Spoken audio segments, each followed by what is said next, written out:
4-5 ತಿಂಗಳಲ್ಲಿ ಸರ್ಕಾರ ಚೇಂಜ್ ಆಗುತ್ತೆ. ಈಗ ಆ ಕಡೆ ಹೋಗಿರೋರೆಲ್ಲ ಅವ್ರ ಕತೆ ಏನು?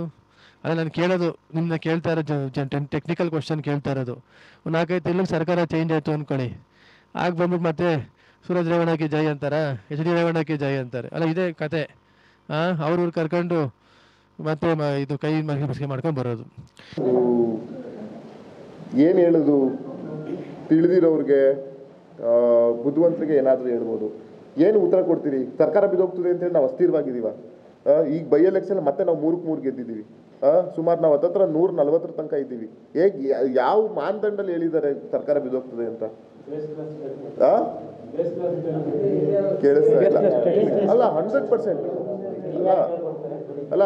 See what I am telling is, ಅದ್ರ ಏನು ಸತ್ವಾಂಶನೇ ಇಲ್ಲ. ಈಗ ಅದ್ರ ಬಗ್ಗೆ ನಾನು ರಿಪ್ಲೈ ಕೊಡಲಿಕ್ಕೆ ಅದ್ರ ಹುರುಳೇ ಇಲ್ವಲ್ಲ.